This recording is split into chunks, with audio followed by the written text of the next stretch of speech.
The room plunged into a silence so profound I could hear the rhythmic, ghostly tick of the mahogany grandfather clock standing guard in the Carlisle dining room.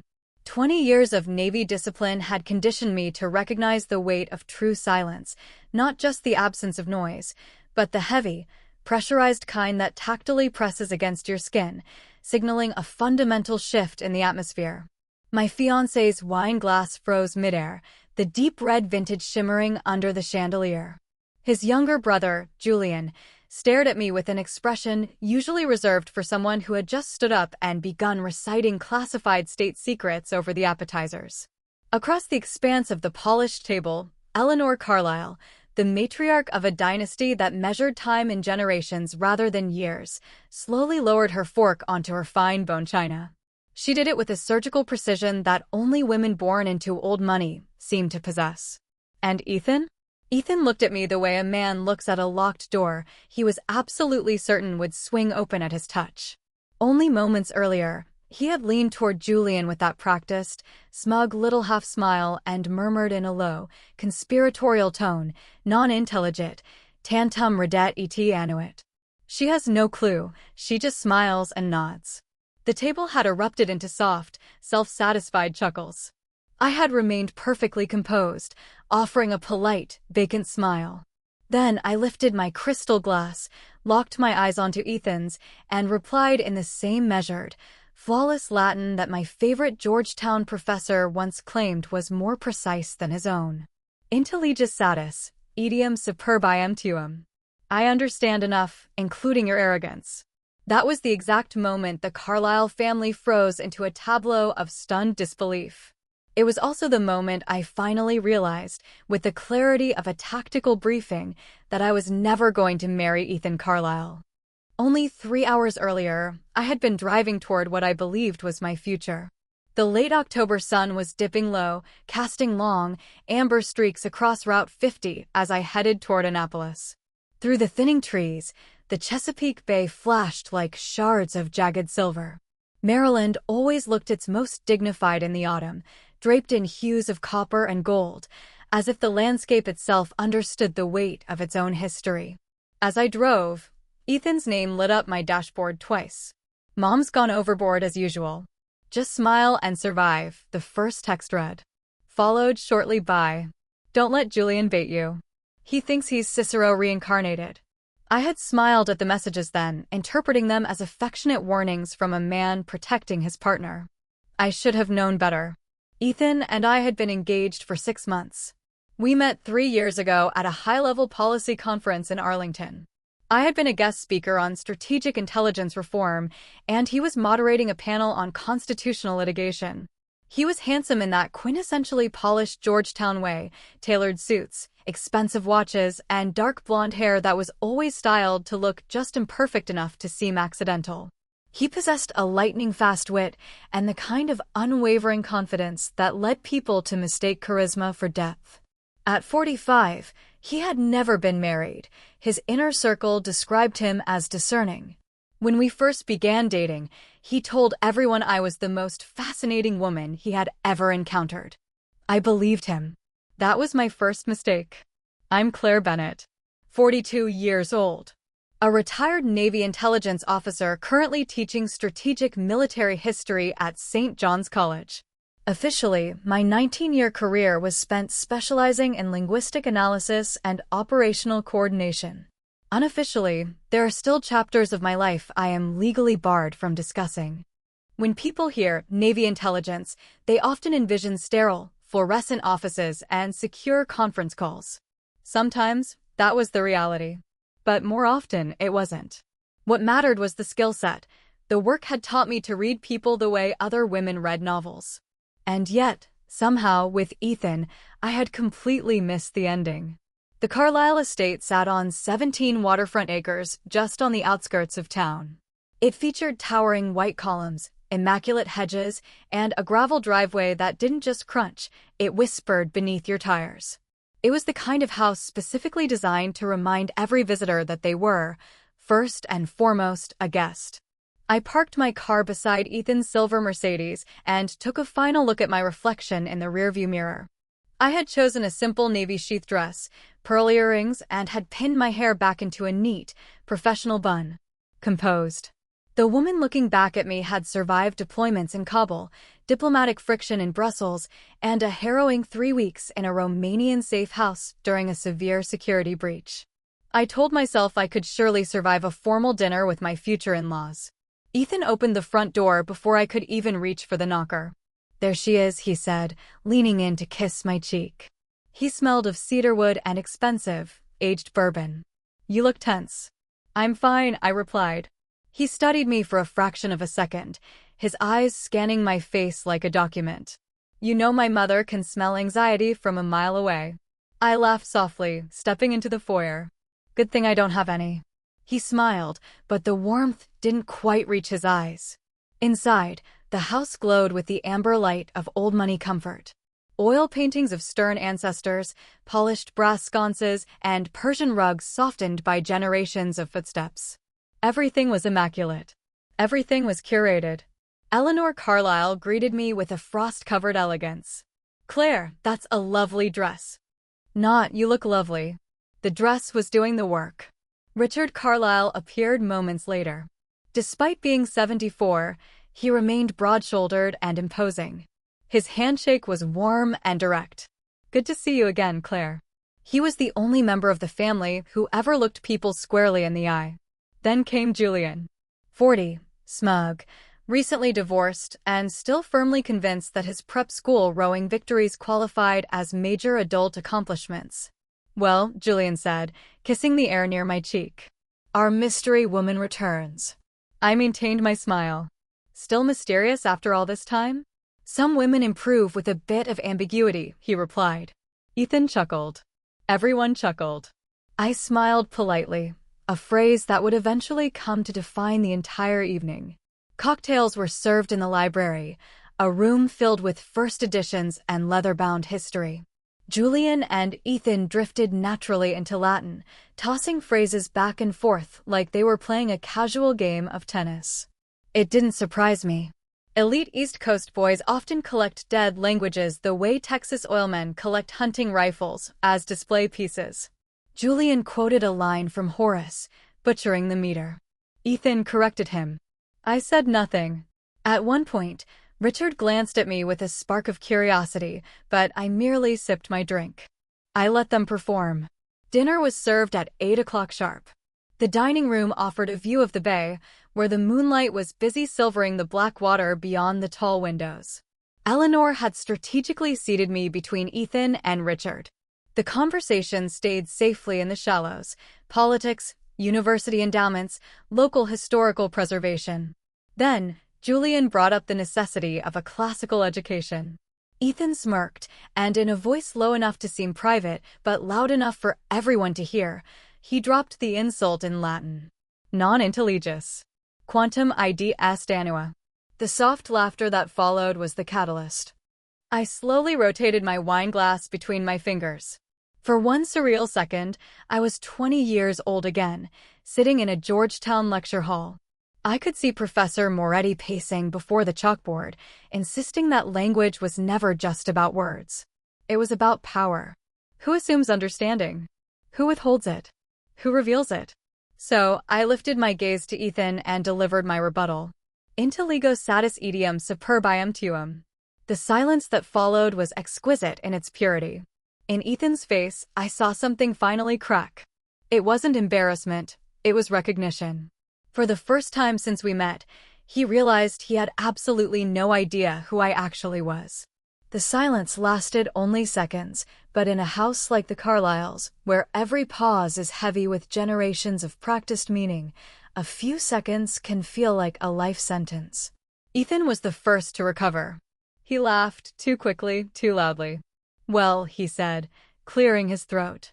"That's certainly one way to make an impression." No one joined him. Julian's face had turned an odd shade of pale beneath his summer tan. His mouth hung slightly open, as if he'd forgotten how to close it. Across the table, Eleanor sat unnaturally still, her hand resting against the stem of her glass. Her blue eyes had sharpened with a sudden, predatory interest. "And Richard?" Richard Carlyle was studying me the way an intelligence officer examines a satellite photo after receiving unexpected confirmation of a target. Quietly, carefully, reassessing everything. Then, in measured, formal Latin, he asked, "Ubi didicisti? Where did you learn?" His Latin was flawless. It wasn't the ornamental, performative Latin of a prep school boy showing off over cocktails. This was living, academic Latin, precise and economical. For the first time all evening, I felt a spark of genuine connection. I answered without a moment's hesitation. Apud Georgetownensum Universitam, sed amor lingui multo anticopit. At Georgetown University, but my love for the language began long before that. Richard inclined his head. A flicker of genuine approval danced in his eyes. Julian shifted uncomfortably in his chair. "Dad, really? Are we doing this now?" Richard ignored his son. Still speaking in Latin, he pressed further. "And before Georgetown?" I smiled. "Akron Public Schools. A stubborn librarian and a second-hand copy of Cicero." That caught him. Not because Akron was impressive, quite the opposite. Old families like the Carlyles understand pedigree, but they rarely understand raw effort.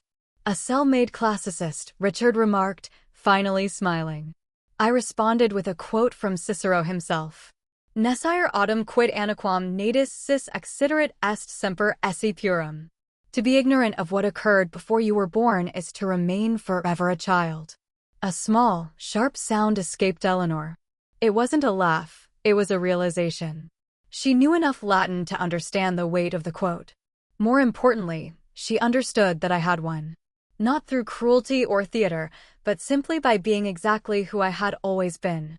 The rest of the dinner stumbled forward on uneven legs. English returned to the table, but it felt awkward, like guests arriving late to a party that had already turned sour. Julian withdrew into a sullen silence. Eleanor redirected the talk toward safe, neutral territory, charitable boards, and the upcoming Naval Academy Gala. Ethan, however, became aggressively charming. He laughed too much, refilled glasses too often, and began interrupting people mid-sentence. To an outsider, he would have seemed perfectly at ease. But I knew him. I could see the panic vibrating behind the polish. He kept glancing at me, searching for something, anger, vindication, or a sign that I intended to humiliate him further. I remained perfectly calm. That was what unsettled him most. Ethan had always believed that emotional control was his unique gift. He had never realized that mine ran much, much deeper. As dessert arrived, a pecan tart that Eleanor insisted came from a boutique bakery, despite it tasting suspiciously homemade, I found myself drifting back through my own memories. Back to Ohio. To the biting winters. To the small brick library on Maple Avenue where Mrs. Callahan had first placed a worn Latin primer in my hands. I was 14 and starving for a world larger than the one I lived in. My father worked maintenance at Goodyear. My mother taught third grade. They were good, honest people, but they lived practical lives, and practical lives have very little use for dead languages. Mrs. Callahan had seen me lingering near the classic shelf after school. "You look like a girl who wants answers," she had said. Then she handed me Cicero. That was all it took.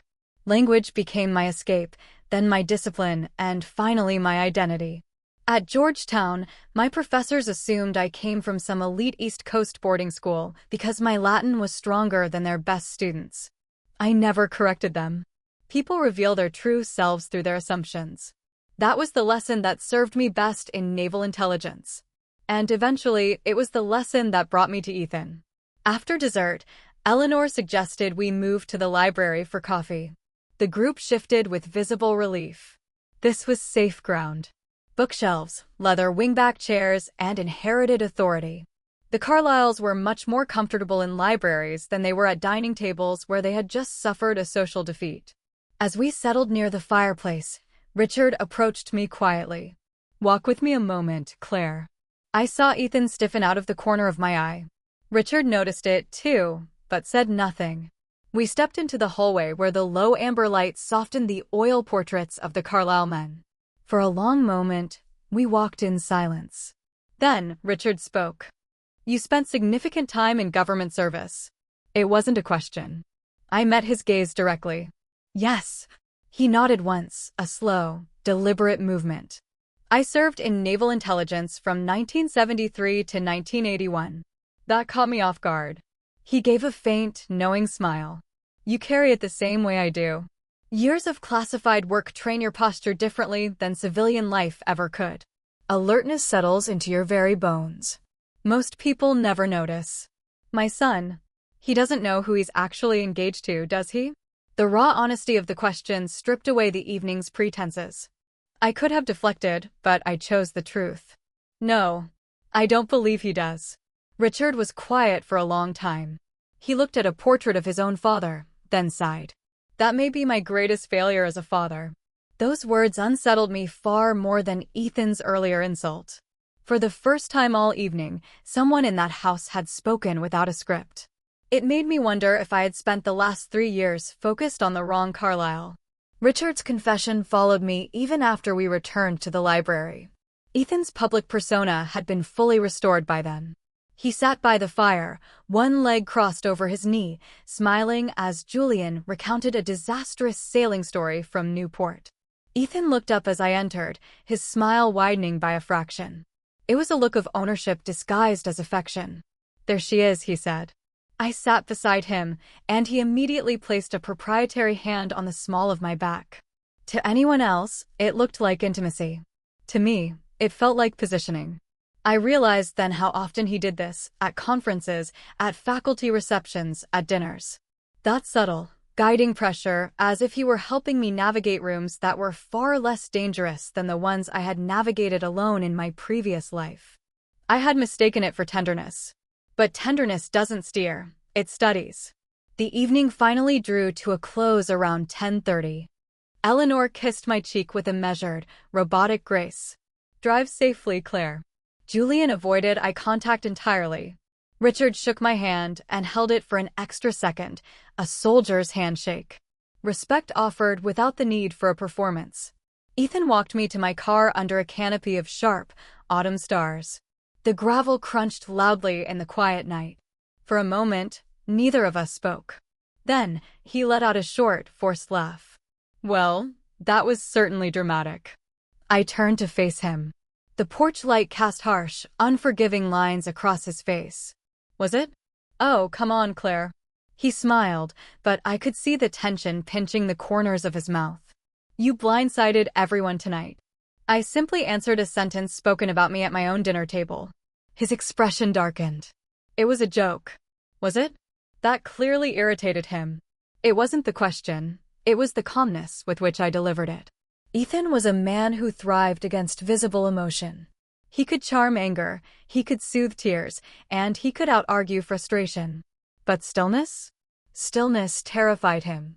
It was just family teasing, he said, his voice dropping an octave. You know how they are. No, I said quietly. I know how your family is. His jaw flexed. The mask was slipping further.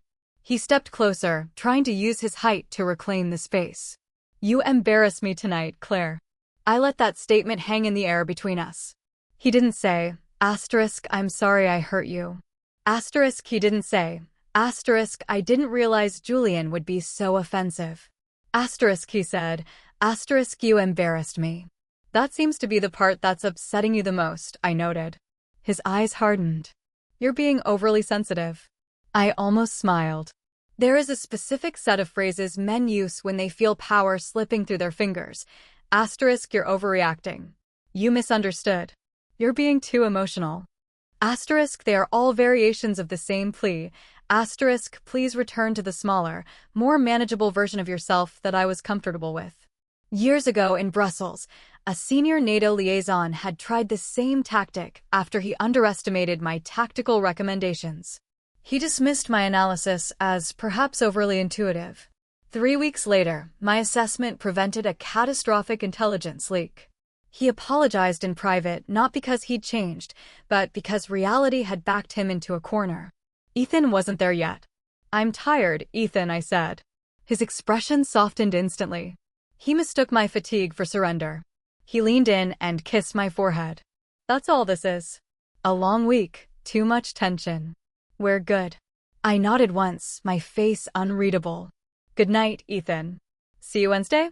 Of course.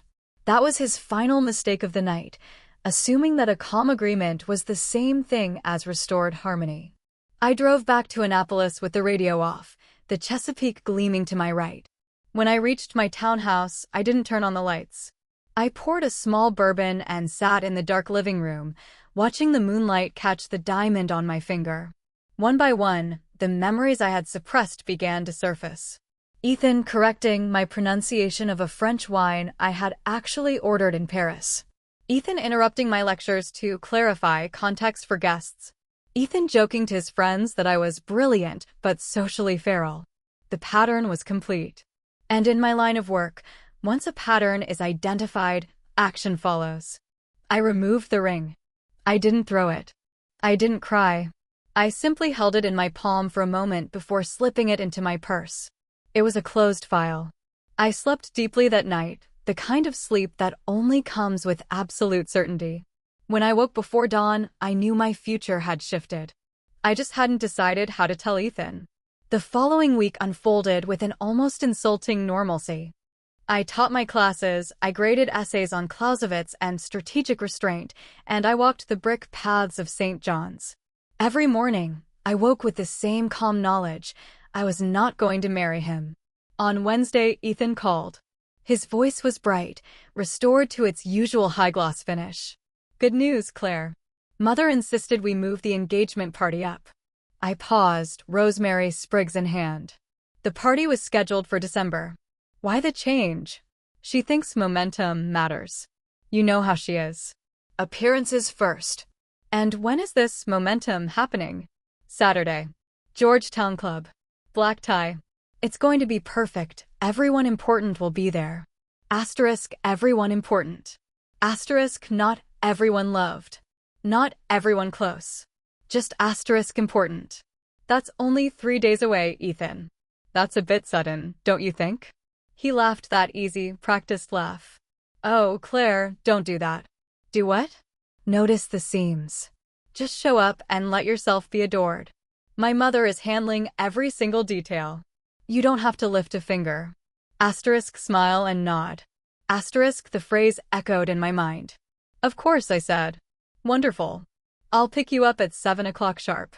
After we hung up, I sat at my dining table and looked out at the windblown leaves.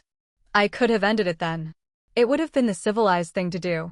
But then I thought about the 3 years of teasing, the Latin insults, and the way he looked at me like a trophy he had finally polished enough to display. If Ethan wanted an audience for a performance, I decided I would give him one they would never forget. Saturday arrived, crisp and freezing. By 6:30, Georgetown was glowing under amber street lamps. I stood before my mirror and fastened my pearl earrings. I had chosen a midnight blue silk dress, understated, severe, and commanding. I left the engagement ring in its velvet box on the dresser. At exactly 7 o'clock, Ethan knocked. When I opened the door, his smile faltered for a heartbeat. You're not wearing the ring. I met his gaze. No. A beat passed. He forced the smile back onto his face, though it was tighter than before. Well, I suppose we'll fix that before the photos. Let's go. The Georgetown Club was exactly what you'd expect. Walnut paneling, crystal chandeliers, and staff who moved with the silence of ghosts. As we stepped inside, the important people began to turn their heads. The performance was about to begin. The ballroom was a pressurized chamber of practiced prestige, humming with the low, rhythmic vibrato of social gatekeeping. Here, influence wasn't shouted. It was whispered over flutes of vintage Krug.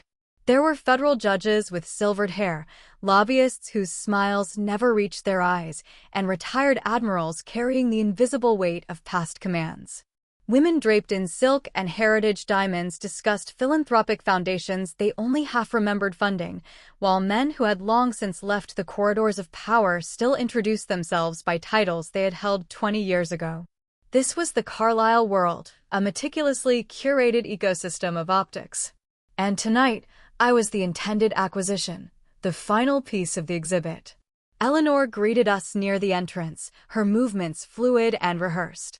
She offered air kisses that smelled of expensive Chanel and a look of visible relief that suggested the evening's schedule was back on track. "Claire, darling, there you are." We were beginning to worry. Her eyes dropped instantly to my bare hand. I felt the weight of the missing ring more keenly under her gaze than I had all evening. There was a fractional pause, a micro-expression of shock that would have been invisible to anyone else. Then, her professional-grade recovery kicked in. "What a lovely dress," she said, her voice smooth and devoid of the tremor I knew was there. "Truly stunning." Again, the dress received the warmth I did not. Richard appeared moments later, emerging from a cluster of diplomats. His expression flicked once to my empty ring finger, a sharp, analytical sweep. Understanding settled quietly in his eyes, heavy and shadowed. He said nothing. He didn't have to. He knew. And somehow, seeing that recognition in him, a man who had spent his life reading the unsaid, steadied my nerves. The evening unfolded with the mechanical precision of a clockwork toy. Champagne circulated on silver trays. Guests offered rehearsed praises for our future, their words as empty as they were elegant. Ethan played the role of the attentive fiancé with terrifyingly polished accuracy. He didn't grip me, he navigated me. His hand rested lightly at the small of my waist, a gesture of possession masquerading as affection. His smile was a masterclass in charm, his voice calibrated to a frequency of perfection that made my skin crawl. All the while, I watched him. I watched him the way I had once watched foreign dignitaries during classified negotiations in windowless rooms, noting the subtle tremors in his delivery, the way his performance strained against the cold truth underneath. At 9 o'clock sharp, Eleanor tapped her crystal flute. The sound was high and piercing, cutting through the social hum. The room fell into an obedient hush.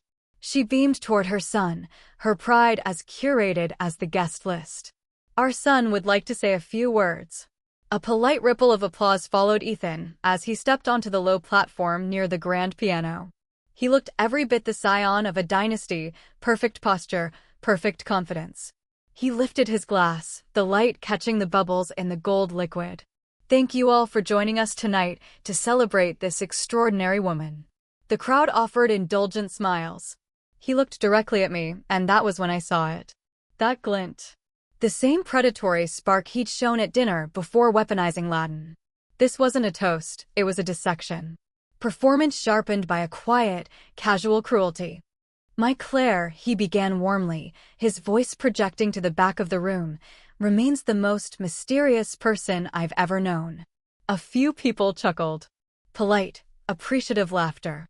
"She's brilliant, of course." Though often in ways that are difficult to decode. More laughter. A gentle joke at my expense. It seemed harmless enough to the uninitiated. Then he transitioned. His voice grew smooth, sliding into Latin with the practiced ease of someone who expected to be admired for the sheer sound of it. Etiam silentium esse ipsum confundit dum silet asterisk, he said confidently. He intended to say that even silence can conceal confusion. But he had blundered. A badly declined participle had twisted the meaning into something nonsensical. Even silence confuses itself while hiding.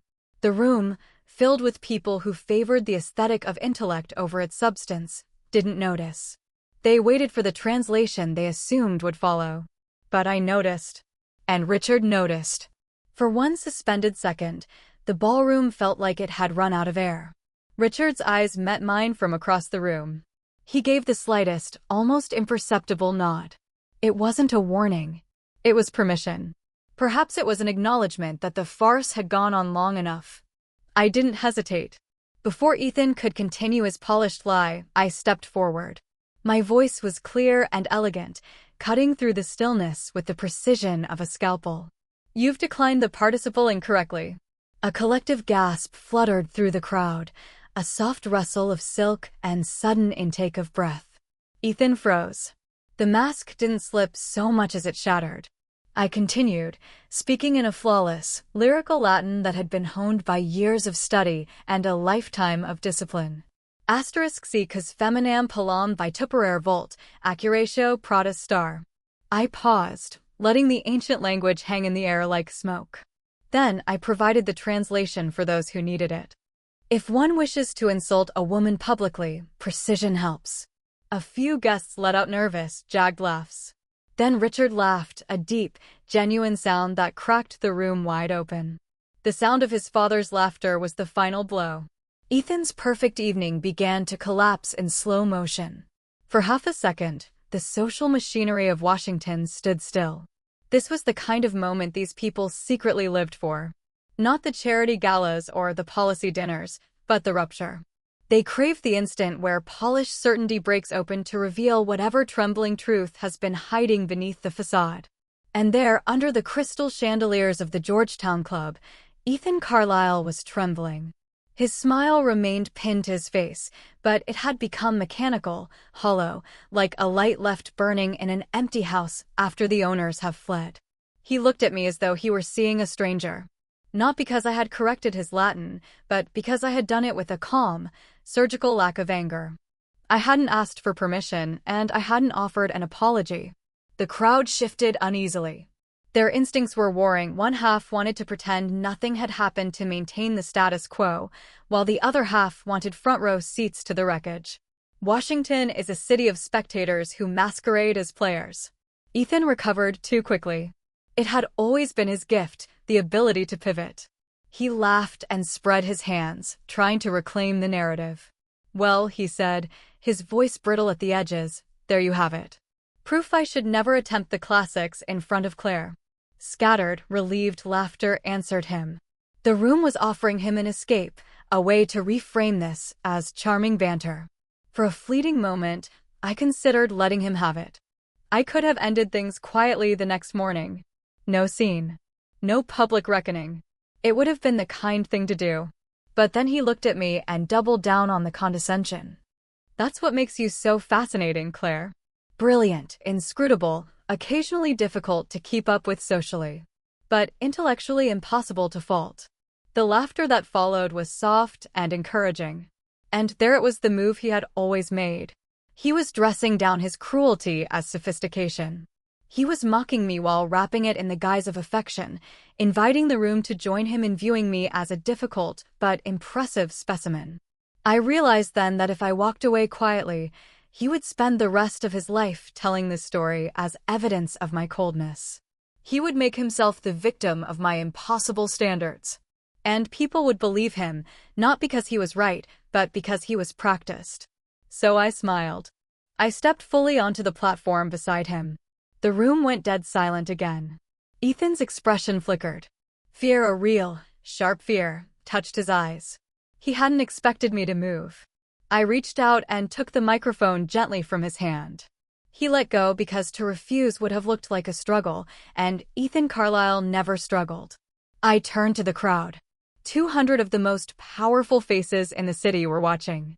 "My fiancé is right about one thing," I said, my voice carrying evenly without effort. "I am difficult to decode." A ripple of polite, expectant laughter. "That tends to happen," I continued, my smile faint but sharp, "when someone spends 19 years in naval intelligence." The laughter died instantly. A low murmur, like a physical wave, moved through the room. I saw several retired officers in the back straighten their posture instinctively, their eyes narrowing with a sudden, new interest. Until that moment, Ethan had kept my career shrouded in vagueness. He told people I was a consultant, or did academic strategic analysis. He used words that sounded impressive but abstract, nothing that might require him to share the spotlight with a woman who had seen things he couldn't imagine. My work required discretion, precision, and the ability to listen carefully enough to hear what people reveal when they assume you cannot understand them. The room was paralyzed. Across the ballroom, Richard Carlyle stood perfectly still. He didn't look surprised. He looked proud. I turned toward Ethan. He had gone pale, the color draining from his face until his skin looked like parchment. There was no anger left, only the raw, naked terror of exposure. It was the fear all carefully constructed men carry, the terror that one day, someone will speak plainly. When Ethan and I first met, I said, keeping my eyes locked on his, I admired his intelligence, his confidence, and his ambition. I mistakenly thought those qualities reflected character. Silence. I could hear the faint hum of the air conditioning. Ethan's throat moved as he swallowed. He knew the end had arrived. But I've learned that confidence without humility is merely contempt. And intelligence without kindness is nothing more than a performance. I reached into my evening clutch, removed the platinum ring, and held it between two fingers. It was such a small object to hold such a heavy truth. "Claire," Ethan whispered. It wasn't for the room. It was a plea meant only for me. But it wasn't the right plea. He wasn't saying, "I'm sorry" or "I understand." He was saying, "Please don't embarrass me further." And that made the choice effortless. I placed the ring carefully on a silver champagne tray held by a stunned waiter near the stage. The metallic clink echoed through the ballroom like a gavel. I looked at Ethan one final time. "You once told your brother I should just smile and nod to get through the night." A visible tremor passed through him. Gasps erupted from the women near the front as the weight of that betrayal registered. "You were half right," I said, my voice dropping to a conversational tone. I set the microphone down on the piano and walked away. No one tried to stop me. Not Ethan, not Eleanor, not the brother who had enabled him. As I passed Richard, he reached out and touched my arm lightly. It wasn't a reach to pull me back, it was a soldier's gesture. "Respect." "Fair winds, Claire," he murmured. Outside, the cold November air of Georgetown struck my face like a baptism. The street glowed amber under the antique lamps, and the cars on Wisconsin Avenue moved past with an indifferent, rhythmic hiss. For the first time in 3 years, I could breathe without calculating the oxygen. I stood there for a long time, looking up at the dark Washington sky. Then I laughed. It wasn't a laugh of triumph, it was pure, unadulterated relief. There is a profound peace that arrives when a performance finally ends. I drove home to Annapolis through the sleeping city with the windows cracked to let in the bite of the winter wind. No music. No tears. Just the stillness of a woman who had reclaimed herself. When I reached my house after midnight, I poured a finger of bourbon into my father's old glass tumbler and sat by the window overlooking the Naval Academy. The chapel bell struck 1. For the first time since I had accepted Ethan's proposal, I felt entirely like myself. The phone began ringing at 7:12 the next morning. I let it ring. At 7:18, my doorbell sounded. Before I even rose from my chair, I knew it wasn't Ethan. Ethan wouldn't come to Annapolis. He was likely already in damage control mode with a publicist. I opened the door to find Richard Carlyle. He was wearing a heavy navy wool overcoat, holding a white bakery box tied with simple twine. For a man who had spent decades commanding rooms, he looked unexpectedly uncertain. "Claire." "Richard." He lifted the box slightly. "Blueberry scones from Lighthouse Bistro." I've been told apologies should never arrive empty-handed. I stepped aside, a genuine smile touching my lips. "Well, that's certainly better than flowers." His mouth twitched. "Flowers are often just expensive evasions. I thought you might prefer something with more substance." He entered quietly, pausing in the foyer to take in my home. It was a modest brick townhouse, narrow and warm, overlooking the old streets near St. John's. Books lined every available wall. Framed maps from naval operations, the ones I was legally allowed to display, hung above the fireplace. The furniture was worn in a way that suggested use rather than curation. Nothing here had been selected to impress anyone. In the kitchen, the late morning sun caught the steam rising from the coffee I'd just brewed. Richard set the pastry box down and removed his coat.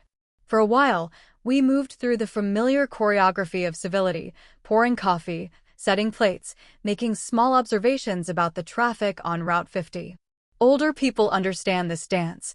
Practical motions allow the truth to find its courage. Finally, Richard folded his hands around his mug and looked at me directly. "I came to apologize." "You already did, Richard." "Not sufficiently." I waited. He drew a slow, heavy breath.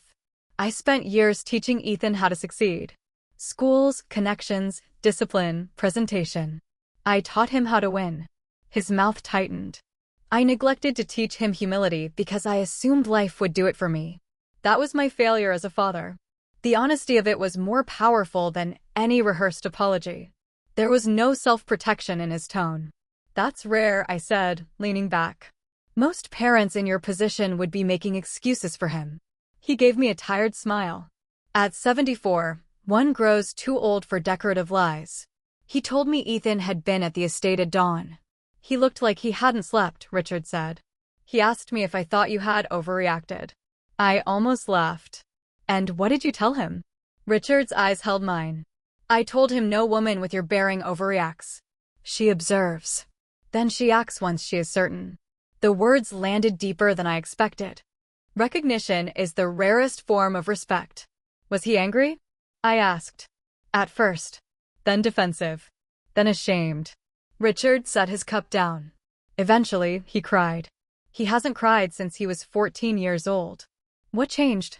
For the first time in his life, Richard said sadly, there was no one left in the room willing to tell him he was right. We spoke for 3 hours after that. Not about Ethan, but about service. About the strange, quiet loneliness of leadership. He told me stories from the late 70s, Moscow analyses, tense Mediterranean operations, Cold War briefings where a single misunderstood sentence could have altered history. I told him what I could about my own years overseas. By noon, the sunlight had shifted, turning pale and cool across the kitchen tiles. Richard stood to leave. At the door, he hesitated. For what it's worth, Claire. I would have been proud to call you family. The words held no manipulation. Only a truth offered too late, but still worth saying. That means more than you know, Richard. That afternoon, I walked through the academy grounds under a cold, brilliant sky. The world felt sharper, cleaner, as if a long-fogged window had finally been wiped clear. As I turned onto King George Street, I saw Ethan. He was standing by my car. He didn't have his tailored confidence or his polished smile. He was a man in yesterday's suit, staring down at the fallen leaves. His tie was gone, his collar was wrinkled, and there were dark hollows beneath his eyes. He looked like a man who had finally stopped rehearsing. Claire. Ethan. Neither of us moved. My father was here, he said. He was. Ethan gave a humorless laugh. I imagine he was kinder to you than he was to me. He told me I've spent my whole life confusing admiration with love. I said nothing. There was no audience here. No social leverage to recover. That must have been difficult to hear, I said quietly. It was worse hearing that he was right. He looked at me fully, and for the first time, I saw no calculation. Only exhaustion. I loved you, Claire. It would have been easy to reject that. To tell him he had only loved the idea of me. But people can love badly while still loving sincerely. I know, I said. His shoulders loosened, a hidden tension finally finding permission to release. When did you know? He asked. At your parents' dinner. The Latin. He swallowed hard. When you answered me in that ballroom. I realized I'd never once asked who you really were before you met me. I loved the Claire who fit into my world. I never looked at the woman standing inside the silence. And, because you didn't look deeply, I added gently, you mistook depth for emptiness. I'm sorry. No cleverness. No polish. Just 2 words. Thank you, Ethan. I thought confidence meant being the smartest person in the room, he admitted with a faint, self-deprecating smile. That's just insecurity wearing expensive tailoring. He let out a real laugh then. You always did speak like a classified report. Years of practice, I said. His expression softened. You frightened me, Claire. Not because of your intelligence, but because you never needed anything from me. You could have walked away at any moment. And I hated knowing that. Yes, I nodded. I know. He looked toward the chapel spire. You were the first person I couldn't impress into loving me. There was no self-pity in it. Only discovery. You never needed to impress me, Ethan. You just needed to see me. He closed his eyes for a moment. When he opened them, something had changed. Acceptance had taken root. He reached into his pocket and withdrew the velvet box, my engagement ring. He held it out. Keep it, I said, shaking my head. Why? Because someday, when this hurts less, it may remind you of something worth learning. He studied me, then nodded slowly and slipped it back into his pocket. Goodbye, Claire. Goodbye, Ethan. I watched him walk away until he disappeared beyond the old stone wall. Winter arrived fully a few weeks later. On Christmas Eve, a package arrived. No return address, but I knew the script. Inside was a leather-bound Latin text, its pages softened by decades of use.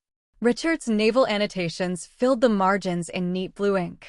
Tucked inside was a note, asterisk to someone who understood the silence better than any of us. The next morning, I carried the book to my winter seminar.